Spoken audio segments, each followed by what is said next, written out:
Hello there, fellers and fellerettes. My name's Gene. If you haven't met me before, this is Hit or Miss Adventures.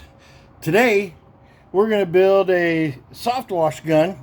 Some people call it a roof washing gun, what have you, it doesn't matter. A lot of people charge $60, $70, even more than that, to build one of these things. And, well, to be honest with you, I went to Home Depot, bought every single one of these things, and to include the True Blue, and spent $22. I have the receipt right under here, but I'm not going to get it out. But it was $22 for everything at Home Depot. We don't have tax here, which is nice. I kind of like that. I missed it while I was gone. But yeah, so 22 bucks, and I have everything right here I need. I'm going to turn the camera around so you can see what I got. And then we're going to put it all together. All right, so to start off with, here's our list of stuff. I got tight space here. But I got my 1/4 inch stainless steel quick connect. I prefer stainless steel over the brass. I don't know, I just think it corrodes a lot. It takes longer to corrode or ruin it than it does with these, but that's alright. And then I got my 1/2 inch to 1/4 inch. Oop, let me get it in the camera. I got my 1/2 inch female to my 1/4 inch female reducer.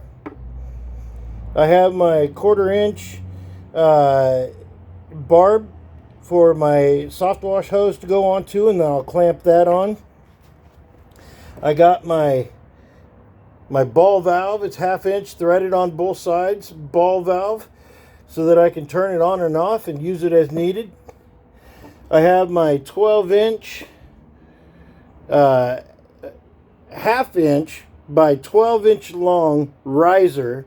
Now this you'll find it all over in the PVC pipe area, but this is actually for sprinkler systems. It's threaded on each end. It's all MPT threads. And then of course the True Blue. I've heard another good one is Blue Monster, but I didn't see it, so I got the True Blue, and I'm fine with that. So we're going to use that, and so I'm gonna figure out how to set you up, because again, I don't have all my fancy stuff that I had before with my camera. I'm just using my phone for this, but I'm going to set you up and we're going to put it together. I'll be right back.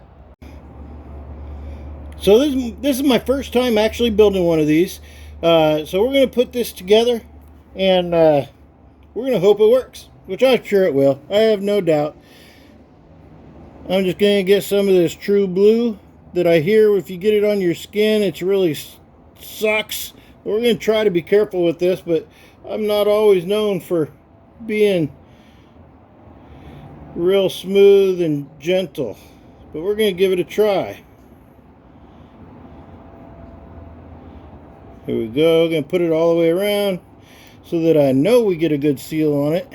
Then we're going to take the ball valve. Get threaded on there, right?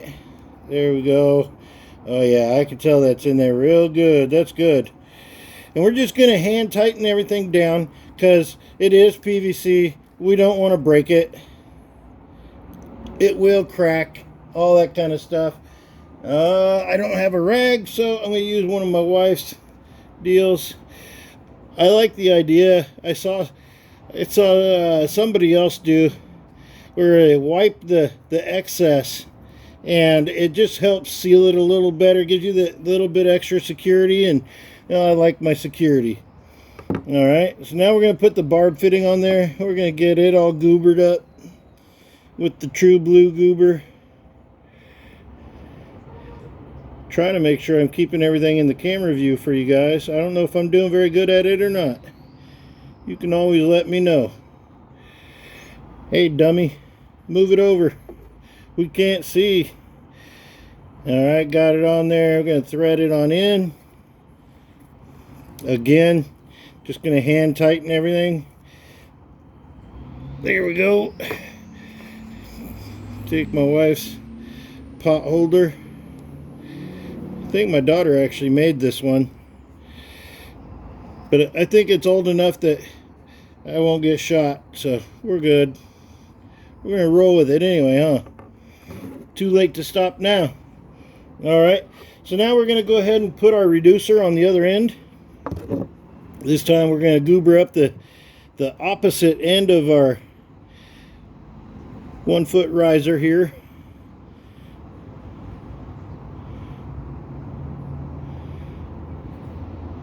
Some people just put a little dab on one spot, but I like to wrap it all the way around just to make sure that it's all the way around it and I won't have any leaks. Because the last thing I want to do is go to use it and I got leaks everywhere because I took the easy way out, or because I thought it would seal just fine.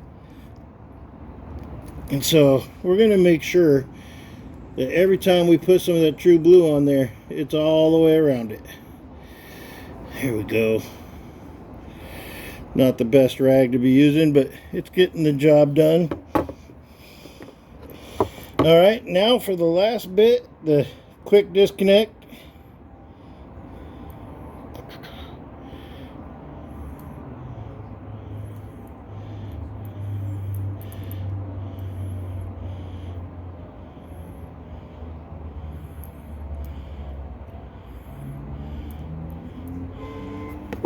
Alright, here we go.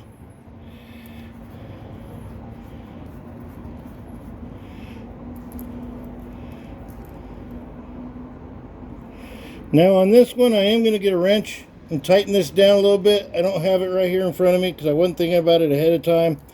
But just to give that just a little quarter turn, just to make sure it's snugged up real good.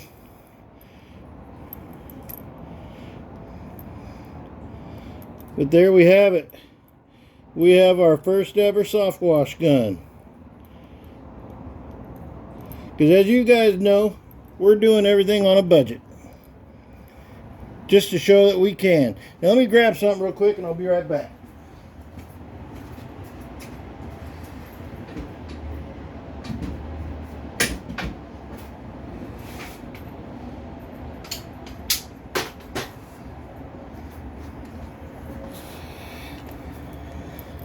Alright, so once you get this built, okay, that's built, that is complete. It's everything we need to do. We're going to slide our hose on here. Of course, you can never slide those hoses on, so we're going to put some soap. In fact, the hose is going to be in today, but we'll put some soap on the end of this, and we'll put the hose on, and then we'll clamp it on there real good with a 1/2 inch pipe hose clamp so it can't come back off. And then when we go to use it, all we got to do is go from off, turn it, boom, and we're cleaning. We're cleaning. We'll shoot. I was wanting to do a 45-degree end on here, but I couldn't find one. There's 2 Lowe's and 2 Home Depots here in town, and wouldn't you know, none of them have a 45-degree that's Schedule 80. And I don't want to use anything other than Schedule 80, even though I got it here, but I had no choice. I need to have a ball valve. But the 45 didn't happen this time. But on my next gun, I will have a 45 on it. I'll figure it out. I'll order it on Amazon. But right here in my hand, I went and got my J-Rod. All right, you can see I got my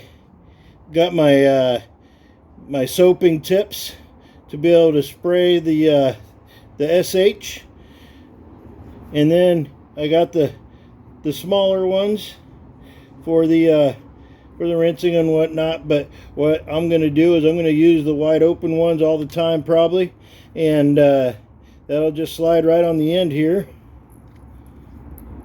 Oh, nope, not on this one. I'll have to get a different connector. That one ain't gonna work. But yeah, I'll just plug it in and we'll be good to go. It'll work.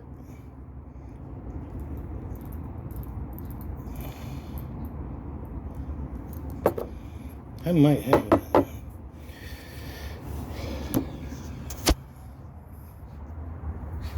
But as you can see, that gun is going to get the job done. We're going to be able to clean roofs. We're going to clean siding. We're going to be able to clean anything and everything we need to clean with that. Except for the concrete work. The flat work is all going to be done with my spinner tool, which is in the corner right here behind me. I call it a spinner tool for when I was a carpet cleaner. That's what I called the spinner for carpet and whatnot. But it's a surfacer. But I use my surfacer for the concrete, and that's going to do everything else for me, except for when I'm doing the pressure. So thanks for watching. Like, subscribe, all that kind of good stuff. I'm kind of goofy, so I apologize if I'm wasting y'all's time, but we'll see y'all on the next adventure.